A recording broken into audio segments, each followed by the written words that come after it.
పనుల్లో నిర్లక్ష్యపు దారులు గత 5 ఏళ్లలో అస్తవ్యస్తంగా తయారైన జల్ జీవన్ మిషన్ పథకం పనులను తిరిగి గాడిలో పెట్టేందుకు కూటమి ప్రభుత్వం ప్రయత్నిస్తుంటే రాష్ట్ర పంచాయతీరాజ్ గ్రామీణాభివృద్ధి శాఖలో ముఖ్య కార్యదర్శి నుంచి కింది స్థాయి అధికారుల వరకు నిర్లక్ష్యంగా వ్యవహరిస్తున్నారన్న ఆరోపణలు వ్యక్తమవుతున్నాయి. ప్రారంభించని పనులు రద్దు చేసి సమీప జలాశయాల నుంచి నీరు జల్ జీవన్ మిషన్ పథకానికి అనుసంధానించేందుకు సమగ్ర ప్రాజెక్టు వేదికలు సిద్ధం చేయాలని ముఖ్యమంత్రి ఆదేశాలు అమలుకు నోచుకోలేదు. ఈ నెల 3న మంత్రివర్గ సమావేశంలో బ్యూరోక్రసీ తీరుపై సీఎం తీవ్ర అసహనం వ్యక్తం చేసిన అధికారుల ధోరణిలో మార్పు రాలేదు. పనుల రద్దుపై పంచాయతీరాజ్ గ్రామీణాభివృద్ధి శాఖ ముఖ్య కార్యదర్శి శశిభూషణ్ కుమార్ ఇంకా నిర్ణయం తీసుకోలేదు. ఫలితంగా డిపిఆర్ల తయారీకి ఏజెన్సీని ఖరారు చేసేందుకు ముందడుగు పట్టడం లేదు. జల్ జీవన్ మిషన్ పథకం గడువు మరో 4 నెలల్లో ముగినుంది. ఈలోగా సవరించిన అంచనాల ప్రకారం కేంద్రం నుంచి అదనపు సాయం కోరి ప్రాజెక్టు గడువు మరో 2 ఏళ్లు పొడిగించేందుకు కూటమి ప్రభుత్వం ప్రయత్నాలు చేస్తోందన్నటువంటి వార్తని ఇక్కడ హైలైట్ చేశారు. ఇందులో విశేషం ఏంటంటే గత 5 ఏళ్లలో 70 లక్షల పంపులు ఇచ్చేశారు, కానీ అది తప్పు.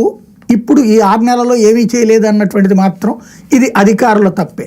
అప్పుడేమో జరిగినా కూడా అది అప్పటి ప్రభుత్వం ఏం చేయలేకపోయింది. ఇప్పుడేమో జరగకపోయినా కూడా ఇది అధికారులు తప్పే కానీ ప్రభుత్వం తప్పు కాదు. వాస్తవంగా జల్ జీవన్ మిషన్ కేంద్ర ప్రభుత్వం ఇచ్చిన ఒక అద్భుతమైన వరం. ఇందులో పంచాయతీరాజ్ శాఖ అంటే ఇప్పుడు పవన్ కళ్యాణ్ చేతిలో ఉంది. పవన్ కళ్యాణ్ చేతిలో ఉన్నటువంటి పంచాయతీరాజ్ శాఖకు సంబంధించి ఈ విధమైనటువంటి వార్త, ఈ విధమైనటువంటి స్టేట్మెంట్ వెనకాల ఏముంది అన్నటువంటిది ఆలోచించాల్సి